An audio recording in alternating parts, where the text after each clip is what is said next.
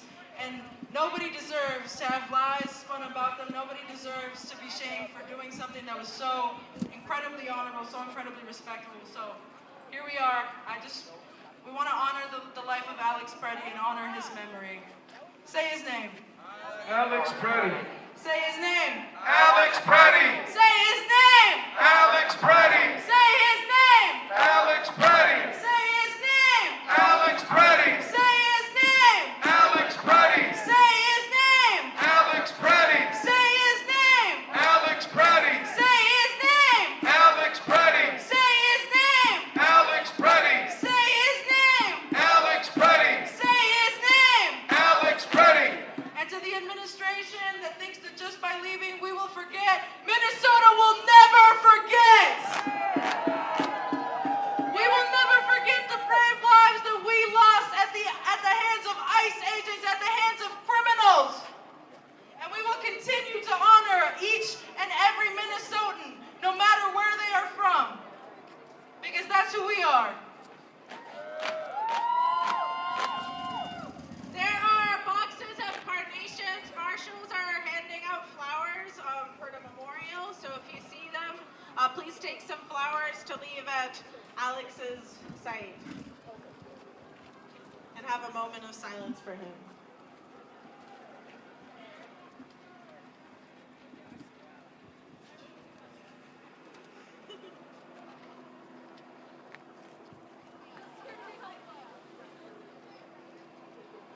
Say his name. Alex Preddy. Say his name. Alex Preddy. Say his name. Alex Preddy. Justice for. Alex Preddy. Justice for. Alex Preddy. Justice for. Alex Preddy. Say his name. Alex Preddy. Say his name. Alex Preddy. Say his name. Alex Preddy. Justice for. Alex Preddy. Justice for. Alex Preddy. All power to the people. We are going to keep going with our speakers. Our next speaker is Megan with Gender Justice.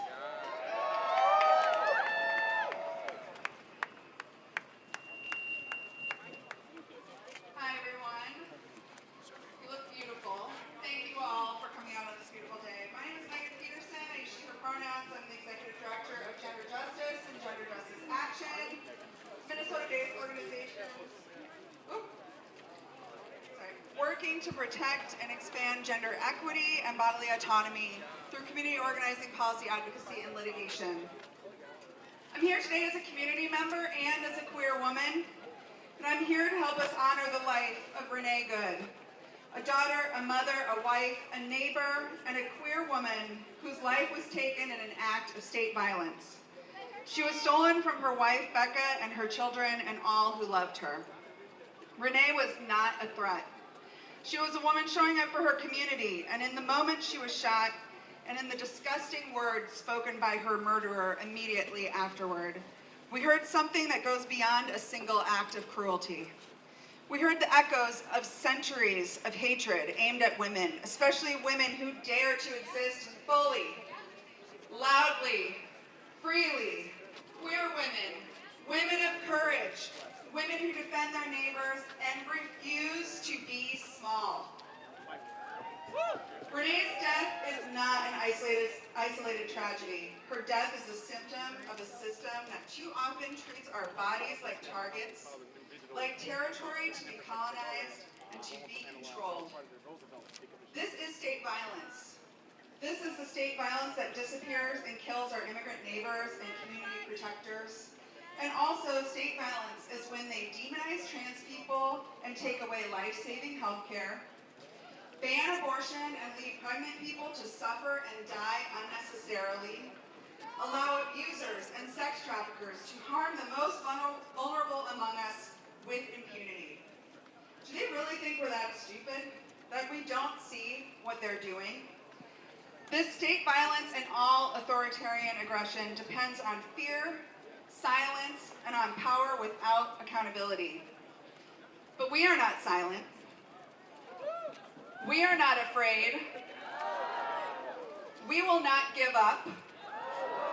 No matter where they go in this country, we will always stand with our neighbors. I'm so proud to stand with you here today with determination, with organizing, with courage, and with truth. And I want to let everyone know, if you have experienced gender-based violence or discrimination due to your gender identity or sexual orientation during this ICE occupation, we want to hear from you. There's a form on the Gender Justice website.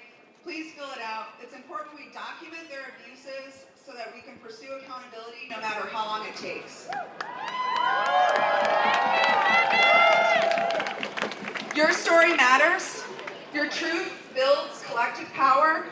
Silence is what authoritarian systems rely on, and we refuse to give them that. We have seen this before in history. Every time communities have stood together, refusing to back down, authoritarianism has lost. So we gather here today in love, we gather in solidarity, we gather in rage, and we gather in resolve. We will not stop. We will not back down. Thank you.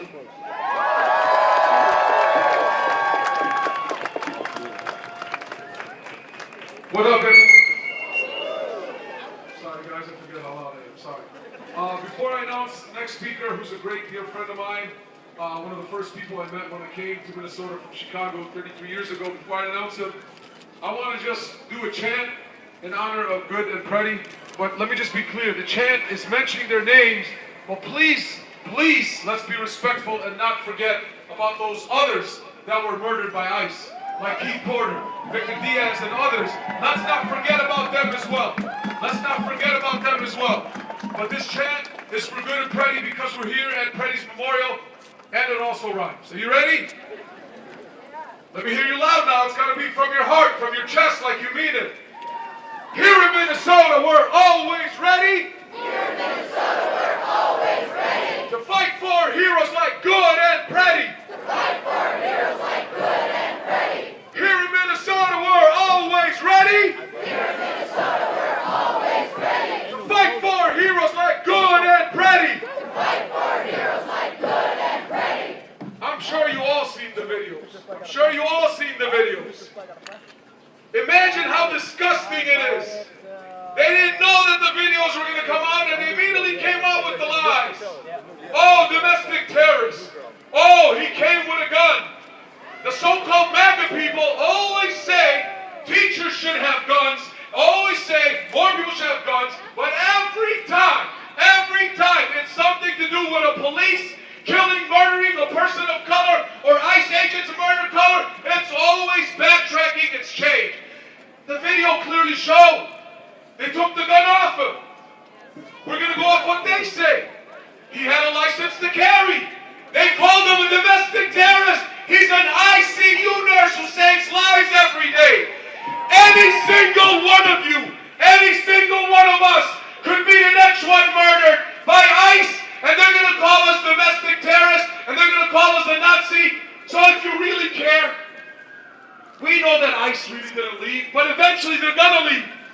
And when they eventually leave, if you're still not going to take to the streets when they're in California, or in Illinois, or in Chicago, or in, Texas, Missouri, wherever, how are you going to change the system?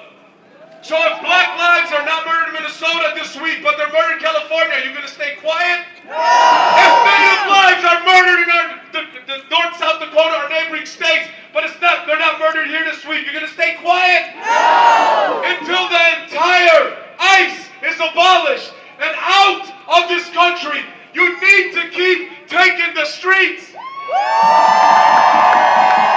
We cannot get on social media and comment about, oh, how disgusting, taking one of our own American citizens by an American law enforcement. They've been doing this for hundreds of years to people of color. So the only way things are going to change is if you keep taking to the streets and you keep standing up, not just against ICE, against U.S. imperialism. Let's not forget that they're connected. Let's not forget that they're connected. The United States government's kidnapped an elected president from Venezuela. That's connected to what's happening over here. Cuba with the sanctions. It's connected to what's happening here. The sanctions against Iran, killing people in Iran, is connected to here. ICE being trained, their leaders going to Israel, trained by the IDF, is connected to what's happening here. If you only stand for what's happening in Minnesota and not outside of Minnesota, you're part of the problem. That's just a fact.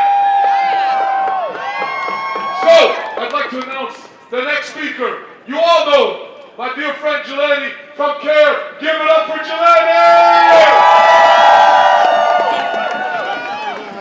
Hey everyone, you can go around the truck and just like surround if you want more space. There's plenty of space here.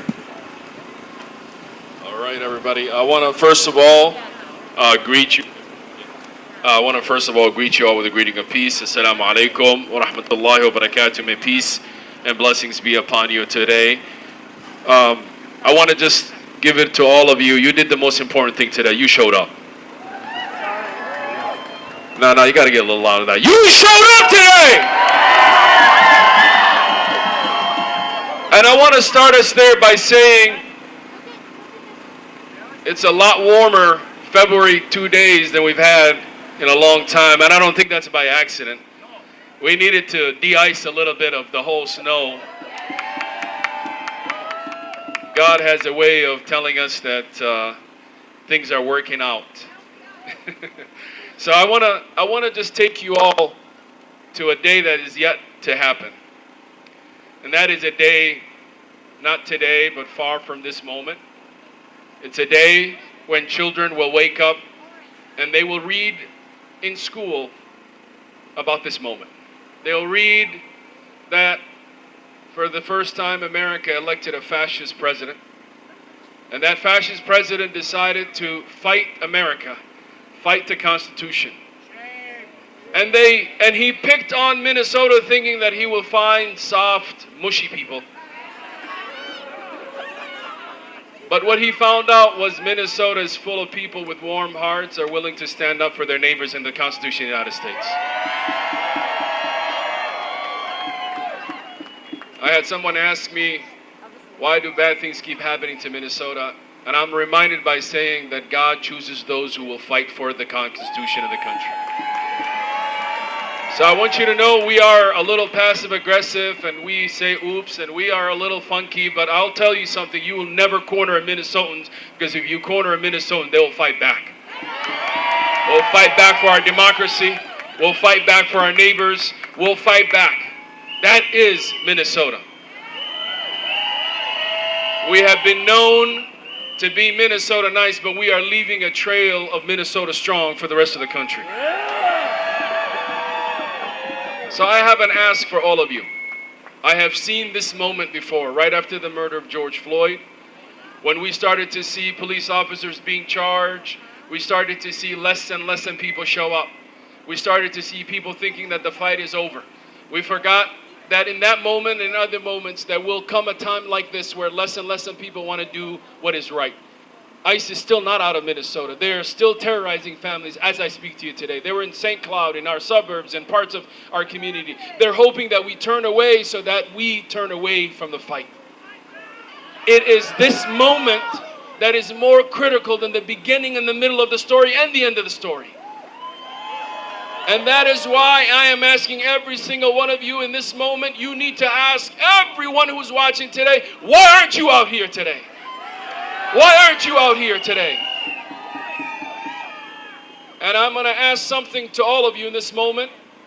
Some of you are already holding signs, but I'm going to ask you, raise your hand if this moment is the reason why you're out today.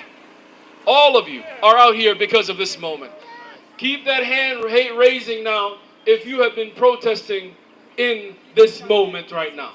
Keep your hand raised if you've been protesting in the 2010s. Keep your hand raised if you've been protesting in the 2000s. Keep your hand raised if you've been protesting in the 90s. How about the 80s? How about the 70s? How about the 60s? And I want you to look around because there are people who have been doing this for the last 40 years. We are part of a history of resistance in this country. We are part of a history of people who stood up in the coldest days and the warmest days to fight for civil rights. And I want to remind every Minnesotan, this is our moment. This is our civil rights. This is the moment we need to come out and stand up and fight for our neighbors.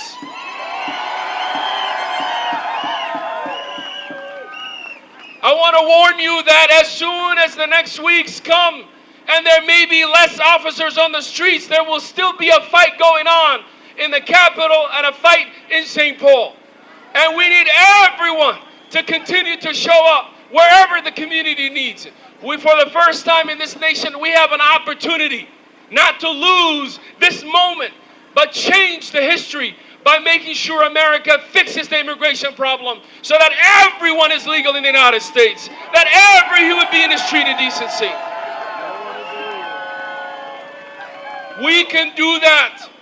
We can do that, but it requires people to say, that is my fight. I want you to say, that's my fight. That's my fight. Say it, that's my fight. That's my fight. Say it with conviction, that is my fight. That's my fight. And we will not rest unless we make sure we fix the immigration problem in this country. You know, the immigration problem in this country has only been existing for the purpose of taking advantage of the hardest working people in this country, the immigrant community. And I want to send a message to all the immigrants, some of them who cannot be out here with us, some of them who are in captivity today, some of them who are afraid to still come out. I want them to know that victory is near. Victory is near. We will win. We will fight ICE. We will win and we will have the final say. But the mission is not over. The fight is not over. The requirement for Minnesotans to be outside is not over. This is a time we double down, Minnesota. This is the time we hit the streets, Minnesota. This is the time we educate the rest of the country, Minnesota. Send those used whistles to Nebraska, to Alaska, to Florida, to New York, to Texas, to California. The whistles from Minnesota are coming to the rest of the country.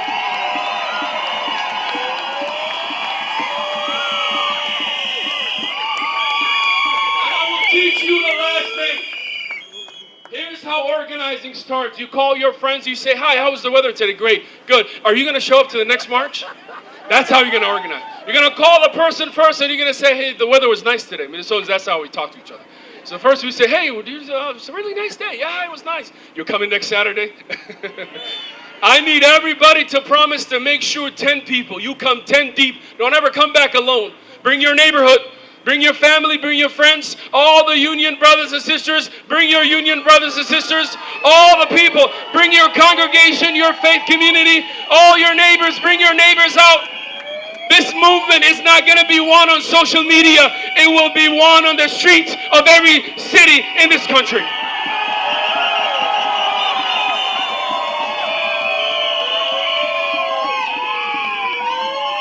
So I send you this message. We are winning. We are winning. Say it with me. We are winning. We are winning. We are winning. We are winning. We are winning. We are winning. We are winning. Thank God Almighty. We are winning. Minnesota, make some noise!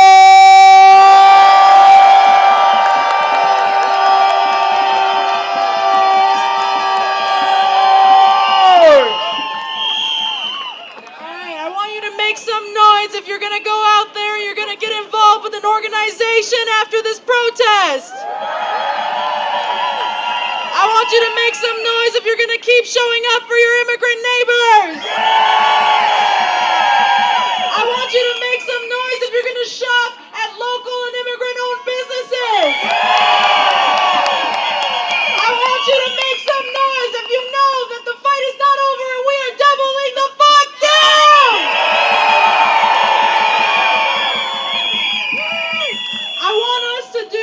What is called not a single minute of silence. And the reason that I want us to do this is because in Latin America, instead of a moment of silence when we are honoring our dead, we say not a single moment of silence for the oppressor.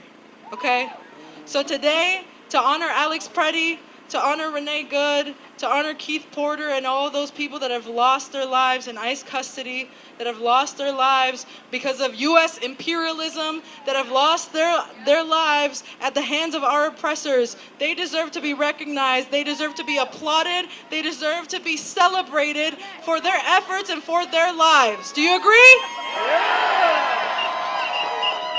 So I want to hear your whistles, I want to hear you clap, I want to hear you cheer, and in your hearts I want you to hold Renee, I want you to hold Alex, I want you to hold Keith, I want you to hold every single person who is currently in ICE custody, every single person who has suffered at the hands of ICE and the U.S., okay? All right, not a single moment of silence, let me hear you!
Get no peace. If we don't get no justice, they don't get no peace. If we don't get no justice, they don't get no peace. If we don't get no justice, They don't get no peace. If we don't get no justice, they don't get no peace. If we don't get no justice, they don't get no peace. If we don't get no justice, they don't get no peace. If we don't get no justice, They don't get no peace. We don't get no justice. They don't get no peace. I love that. Thank you so much, Minnesota. I want to invite our next speaker up to the truck, Miss Jane Nygaard from the AFGE. If you want to check in up here with us. All right, and give her a warm hand, guys.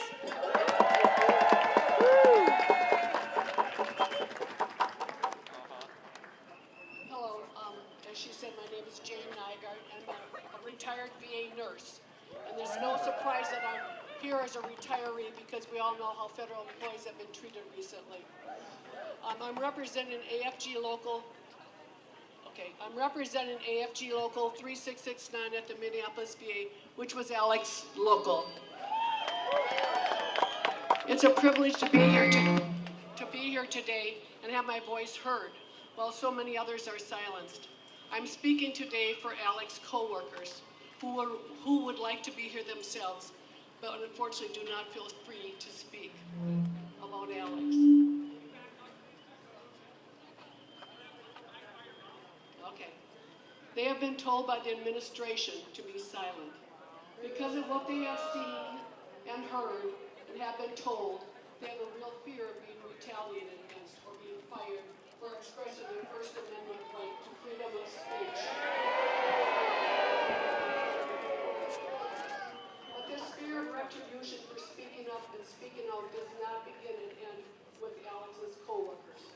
This fear has now been embedded amongst us, starting with Congress's fear to speak the truth because of retribution, but now also including all Americans. People are self-censoring because they are worried their government will come after them for saying something that is not sanctioned or sponsored or approved. Are they wrong? Over the last several weeks, we have all witnessed what this administration is willing to do to assert their twisted, murdering innocent people like Renee Good and Alex Preddy, housing immigrants in American-owned concentration camps. They're threatening our right to vote, stoking fear everywhere they go and every time they open their mouths. Shame! I'd say fear of speaking out is a very valid thing to be afraid of in this moment. But that is why one voice does not carry the weight of many. Hundreds and thousands of voices who rise up is who will carry us on. We all must continue to stand up together and speak out together in order to save our democracy and the country we love.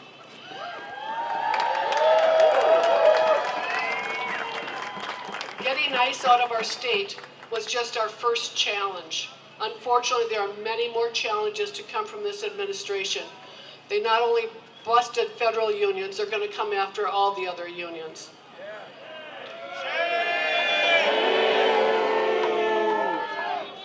Do not let their threats make you fearful of what you know we all need to do. Minnesota has shown the nation and the world what peaceful protests can do, and the pressure they can put on an administration. We don't have to mimic the thugs that came into our state. We proved that by peacefully protesting. But now we need to demand justice for Renee Good and Alex Preddy. And all those victims that were kidnapped by ICE, and our immigrant neighbors.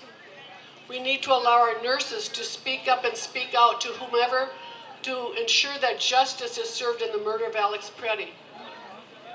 We need to demand that no one is immune from the law. I believe that together we can bring closure for the families of Alex and Renee by continuing to honor them for who they were and insisting that those who murdered them be tried in a court of law. Remember what we are fighting for, our country, and who we are fighting for, our next generation. In solidarity, we will overcome, we will win, and we will acquire justice for everyone this administration has harmed. Thank you.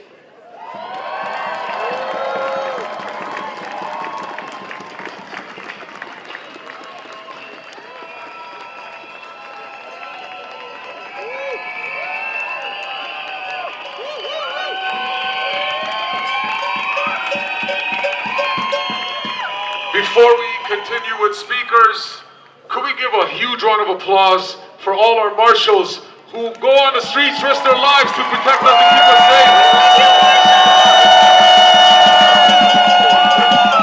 I think you guys could be louder than that for everything that they do to keep us safe. Thank you, Marshals! Marshals, that round of applause is for every single one of you.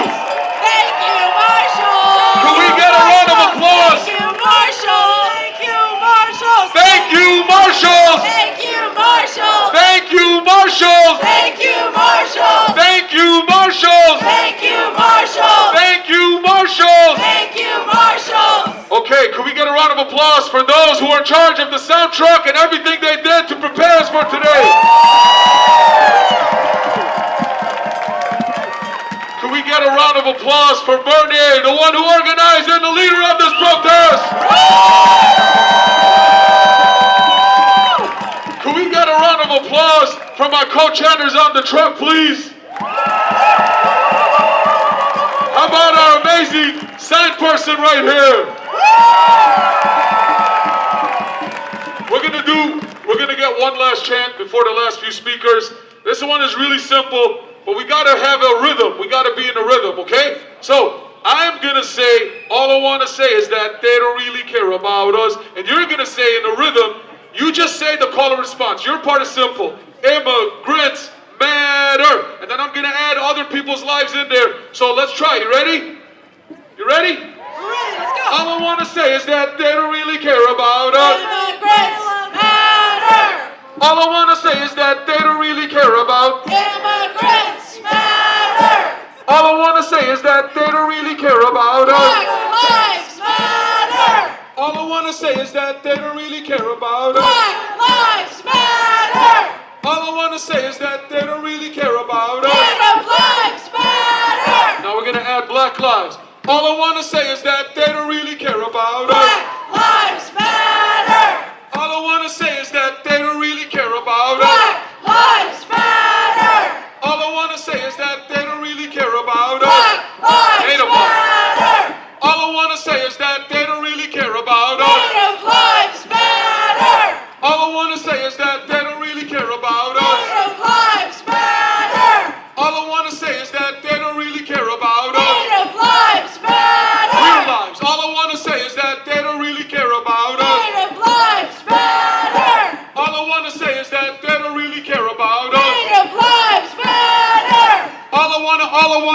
I wanna say is that they don't really care about us. Native lives matter! Remember everyone, our movement is connected. You have to care about everybody's struggle. Don't worry about the color of the skin. Don't worry about what they look like. Don't worry about religious beliefs they have. Don't worry about what it is. All you worry about is they're a human being just like you. So look at each other and remember, if you care, if you really care about humanity, you must stand up for every single person's injustice and fight for every single one of them.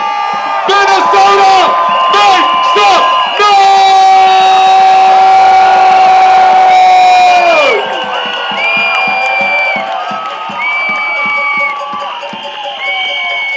Welcome back to the stage somebody who was integral in organizing this today. Please give a warm hand to Bernie.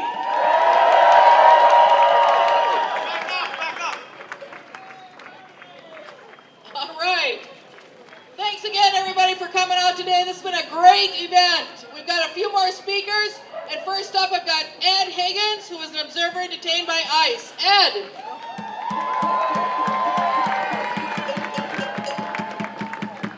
Sorry, I'm approaching elder status. I gotta put the glasses on.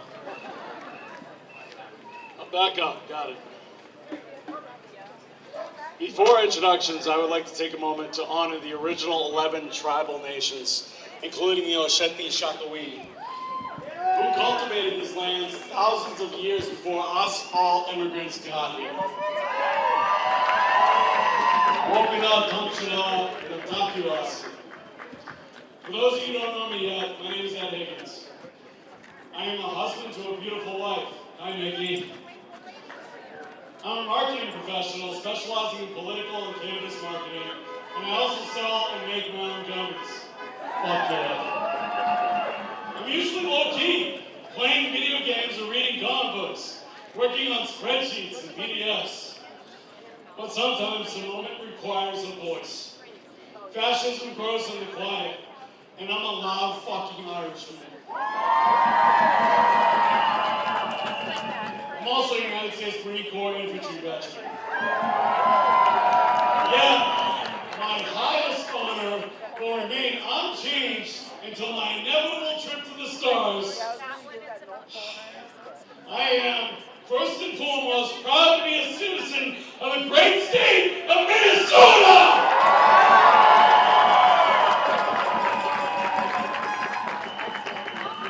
My wife and I and our two little puppies, Lou, live in a little city outside of Minneapolis. You may have heard of it lately, Columbia Heights. But the first kidnapping my wife witnessed was in January 2025. We get caribou coffee, and she woke me up. She's like, I think ICE is here. What do? I was still waking up. I said, record. What else can we do, right? Well, at the last presidential election, Minnesota had already started reactivating our mutual aid networks. We, the people, had read the history, and we knew what was coming. We knew fascism was at our doorstep. What we did over the next year was seek out collective wisdom. Tactics that had worked before. Organizations that had been doing the work. Shout out to MIRAC, Minarca, Unidos, and many of the others doing this work for years before. And also, shout out to the cities of Chicago and Los Angeles. Shout out to Charlotte and New York City. And to many others that have recorded the fascism before so that we could learn from you. Minnesota sees you. Minnesota studied what worked across the country and what didn't. What many of our ancestors had accomplished before us in different movements. What we had built up during the pandemic and after the execution of George Floyd. What grew from that knowledge was a strong statewide network that continues to shut down kidnappings all over the state of Minnesota.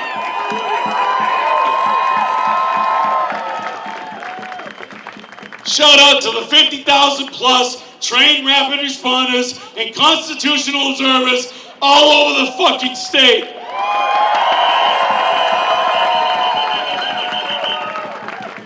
Amazing people like Renee Good, Alex Preddy, and many others we have lost this year, already doing the good work in our communities, heeded the call for justice.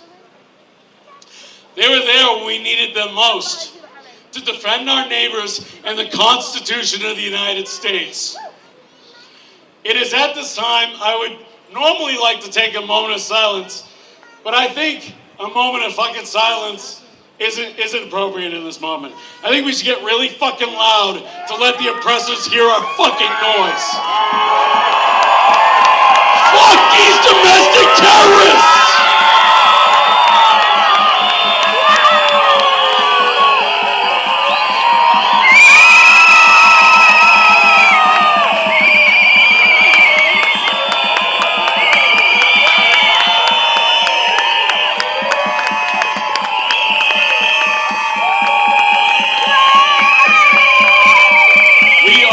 All those before us with our collective actions and our continued work.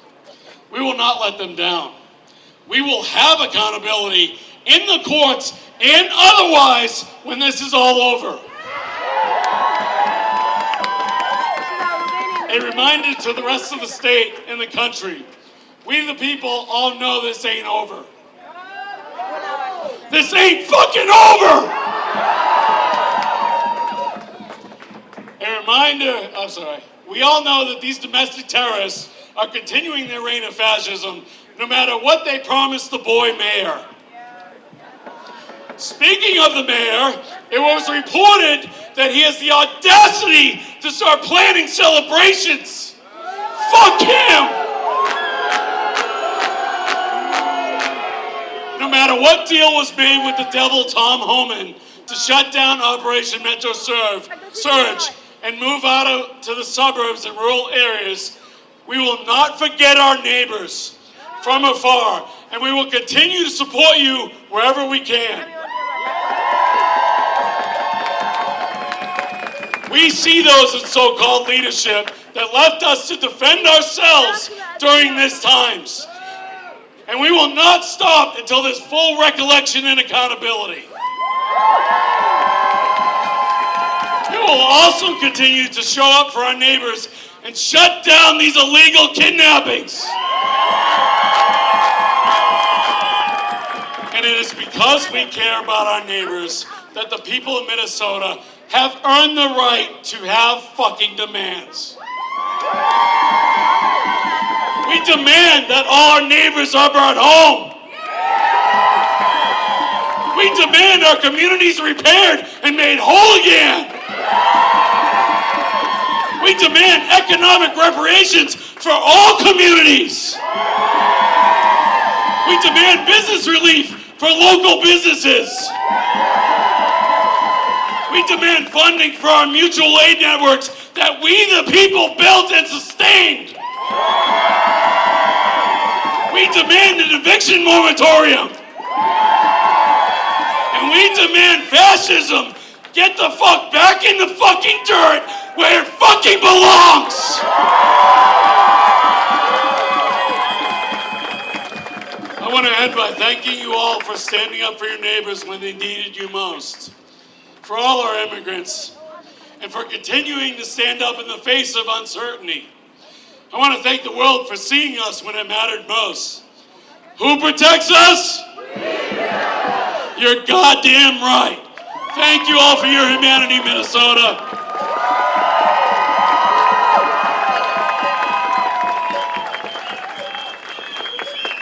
Thank you, Ed.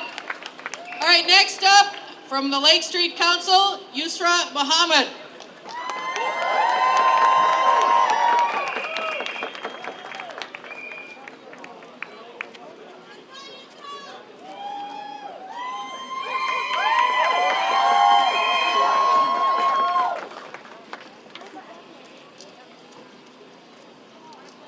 I don't know why y'all put me after Ed. I was like, ugh! Now I'm like, okay, I lost my voice during the 1 minute no silence, so bear with me. I'm here today, actually just as Yusra Mahmood, as a community member, not representing Lake Street Council, but representing our culture corridor. I'm representing Somalia, I'm representing my Eritrean roots, I'm representing my Minnesota and my American roots today. As you know, we are all, am I good? Okay. As you know, we are going through an economic devastation, right? And we're standing at a very critical moment. Our cultural corridors, Lake Street, Central Avenue, East Street, University Avenue, and more, they're not just struggling, they're being systemically dismantled. Every day we wait, another family business closes its doors, another generation's dreams die, and another piece of our community's soul disappears. The numbers that we keep here being thrown around, they're not just numbers, they're a devastating story. And small businesses in our culture corridors are facing a perfect storm, rising commercial rents that they can't afford, predatory lending practices that deny them fair access to capital, supply chain disruptions that hit them harder than big box stores, and now federal policies that threaten the very communities these businesses serve and employ. When a Somali restaurant on Lake Street closes, it's not just one business, it's jobs for recent immigrants, a gathering place for community organizing, a bridge for cultural understanding, and an economic engine that keeps dollars circulating in our neighborhoods. For decades, immigrant small businesses have been the backbone of Minneapolis' economic vitality and resilience. The Latino entrepreneurs who revitalized Lake Street when others had abandoned it, turning empty storefronts into thriving taquerias, bakeries, and markets that became the heartbeat of the corridor. The Somali business owners who transformed entire commercial districts, creating economic opportunity where there was disinvestment. The Hmong local and culturally rooted food systems showed us what these systems could successfully look like. The Eritrean, Ethiopian, and Oromo coffee shop owners and restaurant operators who brought East African hospitality and commerce to our neighborhoods, creating gathering spaces that serve everyone. These businesses didn't just serve our communities, they created jobs. They anchored our neighborhoods. They turned disinvestment into opportunity. They proved that diversity is economic strength. They showed us that when you give immigrant entrepreneurs a chance, they don't just survive, they transform entire corridors and lift up everyone around them. But here's what our leaders need to understand. Small businesses can't wait for the next legislative session.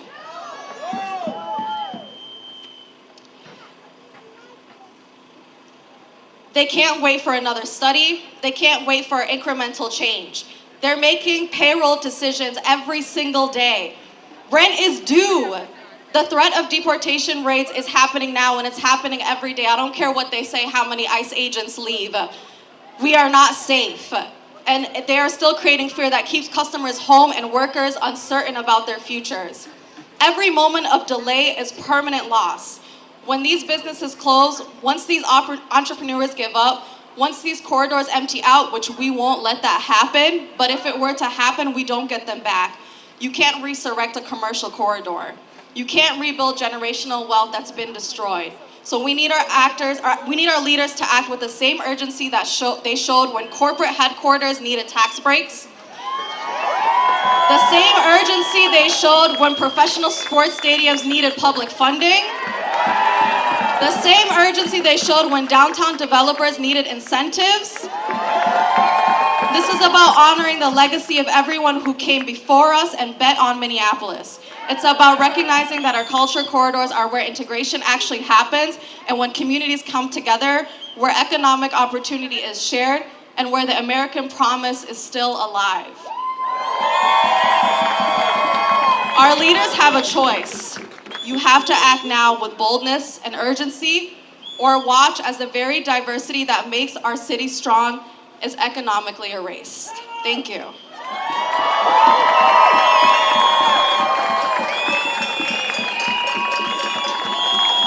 Thank you, Yusra.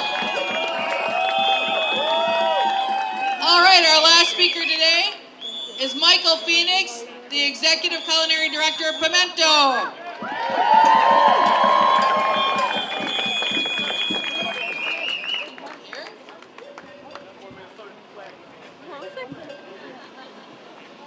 Here he comes.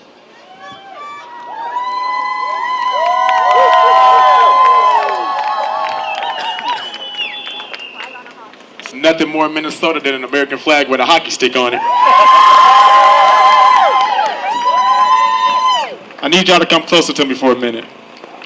For real. If I'm gonna be the last one, I need y'all to walk up on me.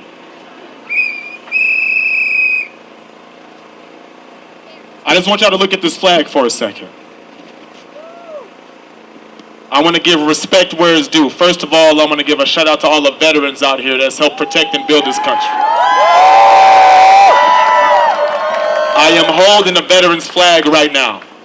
So we have a couple of housekeeping things we need to do so that way we understand where we're standing.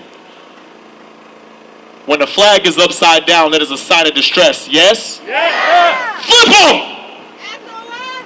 Flip them. We are not in distress. Reflip them.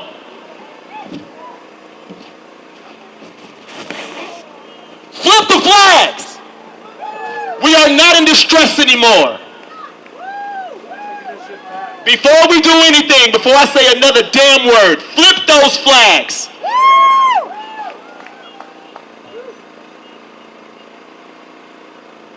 It's a lot of kids out here. I never planned these things. I actually was going to turn this down today. But my American duty, I got this flag from a vet. He's sitting right over there.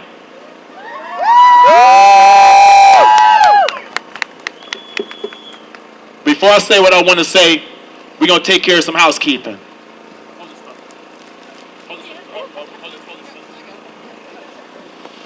Hands over your heart.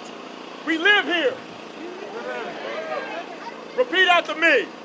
I pledge allegiance to the flag of the United States of America and to the republic for which it stands, one nation, under God, indivisible, with liberty and justice for all. Okay. The reason I did that is because that is what our children needed to see.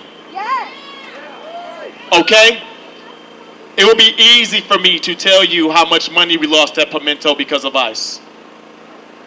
It would be easy for me to talk about Fuss 79, who I go check on every single day. It'd be easy for me to talk about Glam Donuts, who saw the murder of Alex right outside of their window. It'd be easy for me to talk about every single business on this block that has suffered because we chose to give a fuck.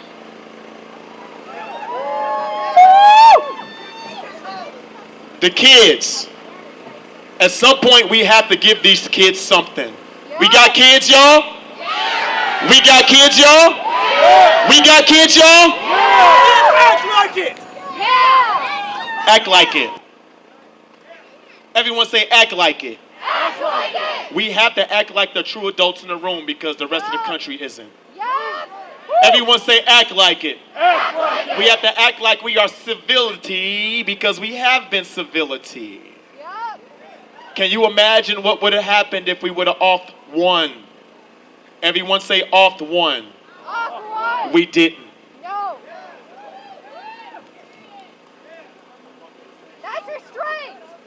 It's called Minnesota Love. We chose to walk in Minnesota Love because we have children. We chose to walk in Minnesota Love because we have families. We chose to walk in Minnesota Love because we are adults and we made the choice. My job up here today is not to give you motivation.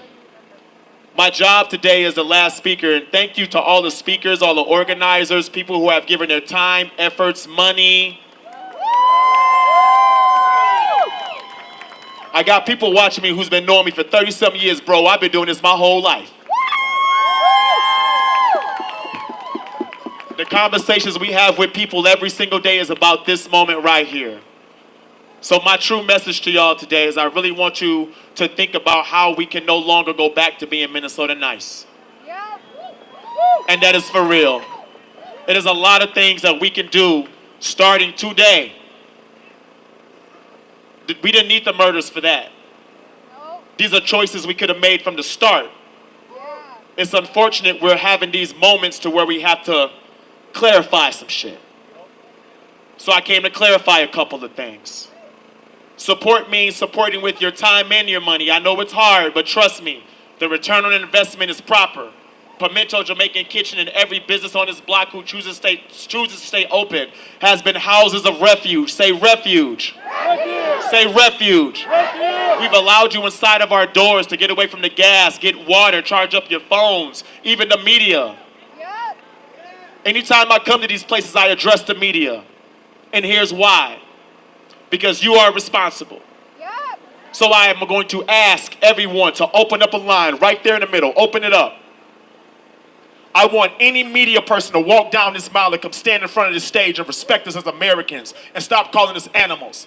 Yeah. This is not a protest site. This is a scene of a murder that we're choosing to commandeer because we live here. Yeah. When you cameras leave, we still will be here. Everyone say be here. Be here. We live here.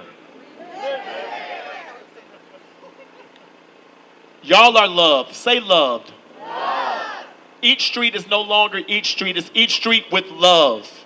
You know why? Because I am the executive culinary director of Pimento Kitchen. And I'm blessed to serve people every day. And with hospitality comes the right to treat people correctly. Minnesota used to be a service state that is extremely transactional. We are no longer doing transactions with our heart. We're doing hospitality. You know why? Because y'all showed up. Y'all showed up with your money, you showed up with your time, you showed up with your efforts, you showed up with your privilege. The most important part to this right now is seeing this aisle is still empty. Yep. Where the fuck are you? Think about that for a second. Everybody say, where are you? Where are you? Where are you? Where are you? Where are you? Maybe they're too busy waiting for their live feeds. Maybe they're too busy trying to figure out what narrative they want to slice up. Yep. But we decided to stand on business. Yeah. We are Minneapolis. We are Minnesota. And the beauty of this right now is I want everyone to take this momentum and bring just one more. Okay? Just bring just one more. You don't have to change your heart. But we don't have another 24 hours. It's not promised to us. Say not promised. Not promised. Not promised. Not promised. Every morning we lay our head on our pillow at night. It is not a promise for us to wake up. No. So I want you going forward to really think about what are you going to do with the next 24 hours that you might get. Yep. Everyone say might get. Might get. When you might get 24 hours, hopefully you can shake a hand of someone. So everyone right now, put a hand on someone's shoulder and ask them how they're doing.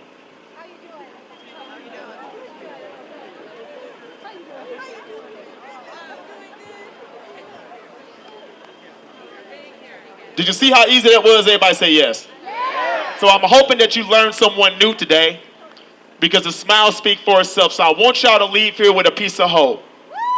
I want you to leave here with a piece of hope that these kids can walk away with because they are not going to see the finished product. At some point, we have to give this country to them. And when we give it to them, what are you going to say to your children? My babies are at home right now, waiting on me to come home.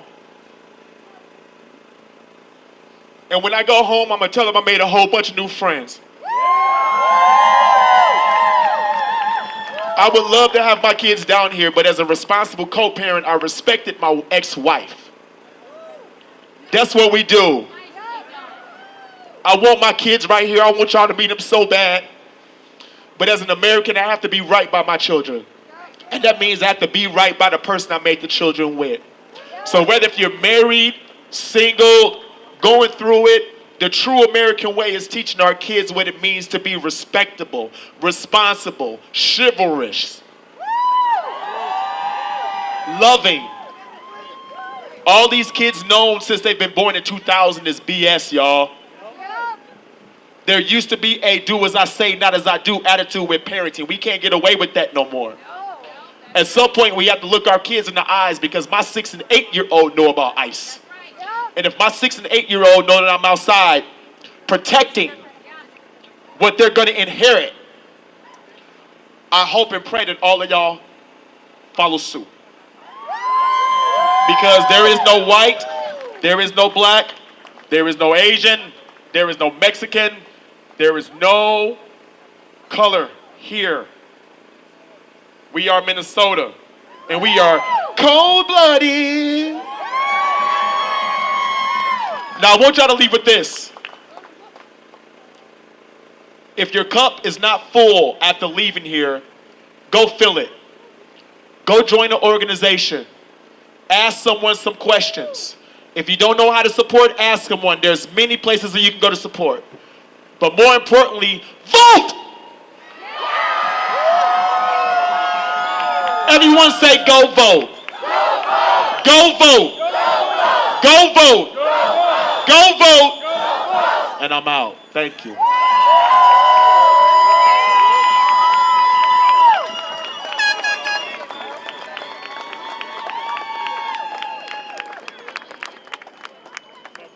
How about one more time for Michael?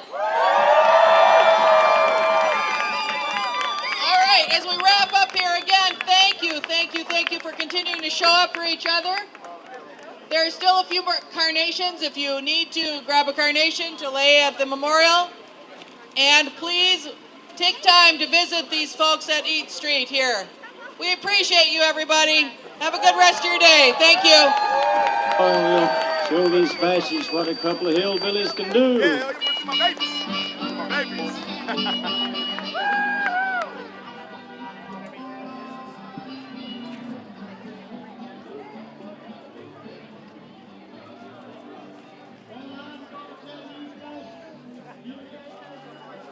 As we go marching, marching in the beauty of the day, a million darkened kitchens, 1,000 mill lofts gray, are touched with all the radiance that a sudden sun discloses. For the people hear us sing, bread and roses, bread and roses. As we come marching, marching, we battle to for men, for they are no women's children, and we mother them again. Our days shall not be sweated from birth until life closes. Hearts starve as well as bodies, so give us bread and give us roses. As we come marching, marching, unnumbered women dead, go crying through our singing their ancient call for bread. Small art and love and beauty, their drudging spirits knew. Yes, it is bread we fight for, but we fight for roses too. As we go marching, marching, we bring the greater days for the rising of the women, of the immigrant, of the black folk, of the queer folk, of First Nations, of the children, means the rising of the race. No more the drudge and idler, tend the toil where one reposes, but the sharing of life's glories, bread and roses, bread and roses.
All right, everybody. All right, can you guys hear me? Let me make sure we're good here. Let me make sure we're good on the stream.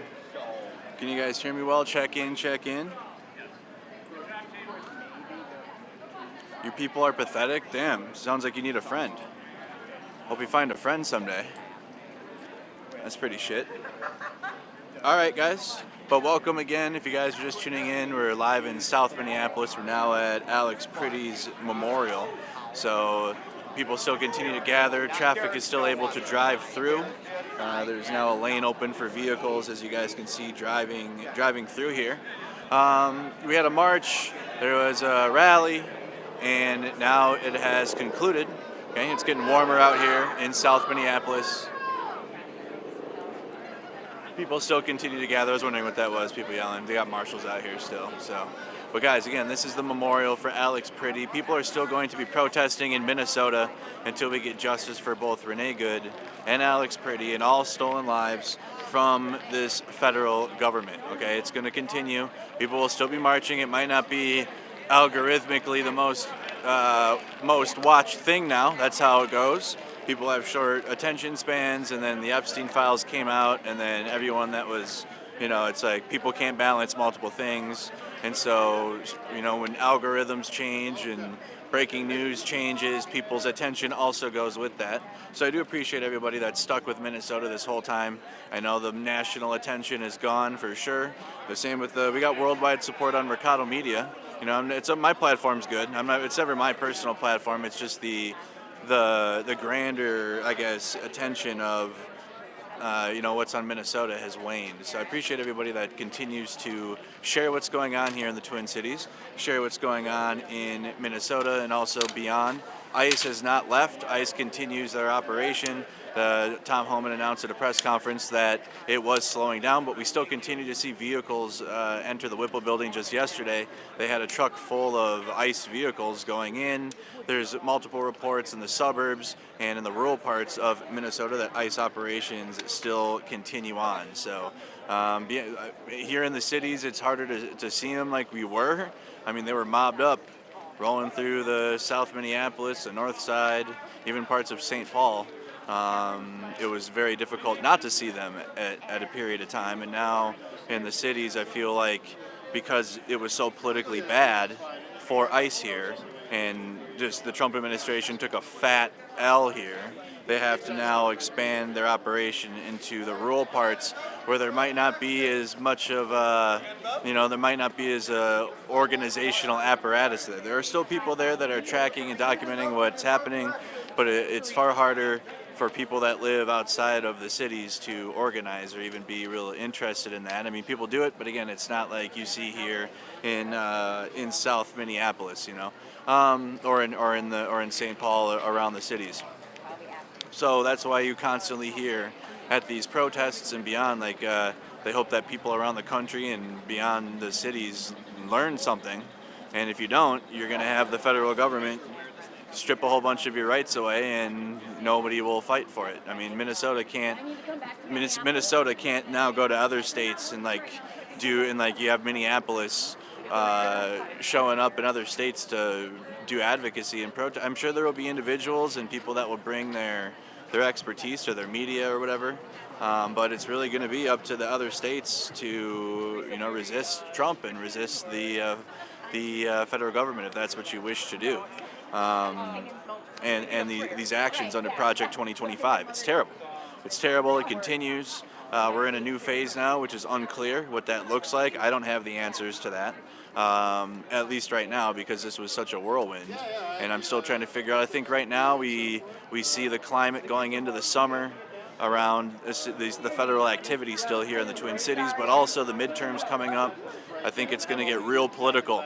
It's going to get, the news is going to go from state violence like we have been to more politics stuff, which is a drag and boring. But, I mean, that's just, we have midterms coming up, and that's why he did say it's important to vote at the end there, and it is. People sat out, and I get it. I understand all of that. I understand completely the lack of enthusiasm to vote for, the Democratic Party right now, because it's the best chance to win against Donald Trump, and I understand that because they consistently put out mid to terrible policies that only the consistent voters of that party will vote for no matter what, I guess. But they don't put any progressive policies out that are actually going to help the American people. And when they do have power, we just get Trump back. We need a if you're going to run in the Democratic Party, if that's the party that's going to be the resistance of the Republicans, then you need people that are going to fight. And we did not see that here in the Twin Cities between our leadership. And I voted for Tim Walz. I support Tim Walz, but that was not good. And Mayor Frey, no one likes Mayor Frey, so I don't care. I don't live in the city of Minneapolis, so I didn't have to vote for Mayor Frey, but he would not have been in my ranked options for sure. And we have ranked choice voting in Minnesota, which is also really cool. So you can vote for multiple people and rank them from best to not, whoever you want, which is really cool. I really like ranked choice voting. I think that should expand. But anyways, yeah, not good at all. And then are we gonna have this forced political Democratic Party togetherness after this? I don't want to be a part of that. Just speaking here, I mean, we were out here on the ground. I'm just being honest with you. It might be easier if you weren't. I mean, I'm not saying that you guys weren't connected because you were watching what was happening, and I guess I'm more talking outside of my community and people that might not be a part of the Renegades or Mercado Media that watch my streams all the time. But a lot of people are not they see what's happening, but yet at the end of the day, they are not really advocating for any change. They just want it to continue. They want the status quo to continue, and then it just is going to bring back. And if anything, it'll be worse. If we don't have serious changes, if we don't have serious things, put in place, we're going to get MAGA 3. And it's going to be worse than this. Like, this is really bad.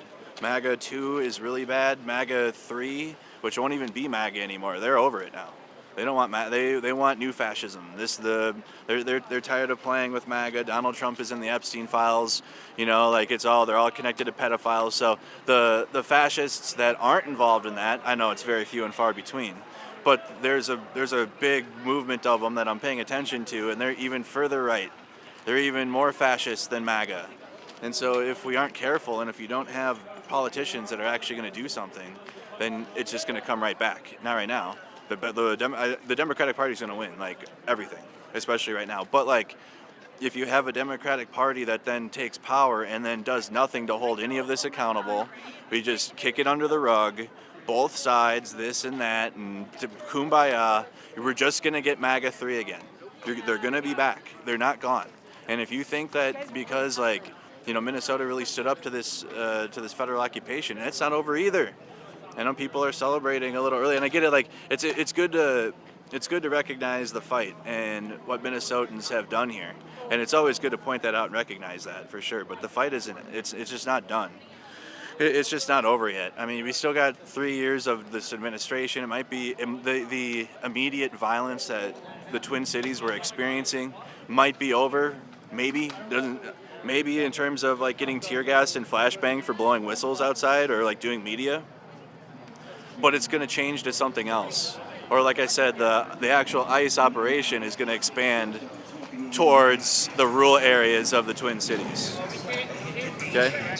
So, I mean, yeah, very important to pay attention to the politics. I'm going to be very critical of Democrats, and it is what it is. If you can't handle that, then you probably followed the wrong channel to begin with. But it's just odd, like, Republicans are evil. But if Democrats are going to be incompetent too, then they need to be criticized. And just because, like, oh, we don't Democrat, we just here to help. I'm just a girl or whatever. Like, no, fuck that. Like, fuck all the way off. No, absolutely not. Like, if you're going to be running for office, you can't, like, just be, well, we're just different. We're just different. We're going to go to brunch and have coffee cake and shit. Like, no, absolutely the fuck not. Fuck you. I'm not with that. I'm not with that at all. And, like, I sucked it up for 2024 because it was, like, existential, and it still is. And it still will be for a little bit.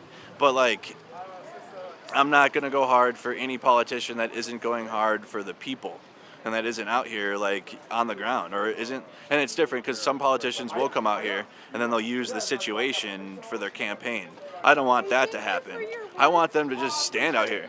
I want them to just be involved a little bit. I want them to talk to people, like, you know, really just kind of connect to what's going on. And if that doesn't happen, then there's really no reason to have excitement for that candidate. Like, who gives a like what the fuck else are they doing? What else is there to do right now? What else is there to go on podcasts? Debunk more right-wing slop? Like, what else? Like, are you joking? I can't stand that content anyways. I fucking hate just debating right-wingers. Absolutely the fuck not. Such a waste of time. And I get it. It's like interesting to watch and it's like fun to watch because they're stupid. But like you're really watching, it's like junk food. It's really just like junk food. You're really getting nothing out of it. It feels good in the moment, but nothing is really changing. They're evil and stupid. Okay, but incompetence on the other side is also not going to change anything. And then the incompetent, stupid people will just take power again. And then this will be worse. Okay, this whole situation will be absolutely the fuck worse. So, like, as we go into the political season, as midterms come around, I'm going to be telling you guys what it is in terms of the most strategic, person to vote for. But, like, I'm not going to have enthusiasm for them, or I'm not going to go hard for them if they're mid, or if they're not out here. It just is what it is. So, and I hope you guys can understand that. Protests will continue. We'll still go to the prayer camp at the Indigenous prayer camp. This is the at Fort best Snelling. part of Andrew Mercado that I've seen these days is when he does like the after action stuff. Yeah. I love it. What up, Ed? Good to see you, buddy. We'll talk. We'll talk. Yeah. Absolutely. I've been following you since George Floyd. Well, hell yeah. I'm a fellow vet. Thank you for your service. I just subscribed to you. Actually, thank you so much. Heal up, Awesome. too. I will, definitely. I'll try. But as I was saying, guys, the protests are still going to continue. We're still going to be out here. That's not going to change. We got the Indigenous Prayer Camp going on. I mean, it's just going to be real busy out here in the Twin Cities. I'll be traveling if I need to. But I'll let you guys know about all that. Okay, a couple other opportunities. You guys, I'm going to be streaming for Status Coup. I kind of said it during the march over here, but if you didn't hear me, anything that they find interesting happening here in the Twin Cities, I'm live on Mercado Media anyways, and I'm going to be streaming it. But if Status Coup is interested, I will be doing a feed to their platform as well. And I'll be streaming on Status Coup News with from Jordan and all those guys. So that's a really amazing opportunity. That's probably the only place I'd do work for another media, I guess, because I really connected with those guys. I really support what Status Coup News is doing. So in the very near future, you guys might see a Status Coup News stream, and I'm the one wielding the camera and the reporting over there. So it's a big responsibility, but I think we can do it. Another thing is, I got an opportunity to go be a guest on a big podcast. I'll let you guys know further about that. What else? We had some gaming tonight on Mercado Gaming, if you guys want to come check that out and kind of unwind, all right? But continue to support the communities out here, you guys, in the south side of Minneapolis. Continue to support marginalized communities. Continue to support the mutual aid I put on the screen for the Indigenous Prayer Camp last night, how to donate or how to support to it, because I can't be everywhere and I can't vet fundraisers these days, because especially so many people are doing nefarious things. So a lot of the times I have to go there in person to make sure that that is a legit, source that you can donate to. So I went to the prayer camp last night. They had a placard out with all the information. You guys can go and rewatch that and support that. I also plan to get out there again to the prayer camp, maybe not tonight, but tomorrow or through the rest of the week. We'll be up at the Whipple building for sure, going up there to check out protests. We'll have news at home, so news at noon will continue, in which I just go through all the latest of what's happening, either politically or geopolitically, read Twitter and read stupid. That's when we can go through stupid people's takes on stuff. But right now, when we're out here on the streets, though, it's time to take it serious. The politics are stupid, so I don't want to put that first. And I hope that any politicians that, are hoping to win elections are getting involved out here. All right, guys, live from South Minneapolis. I'm live from Andrew Mercado from Mercado Media. I'll see you guys on the next one. Like and subscribe. Appreciate you.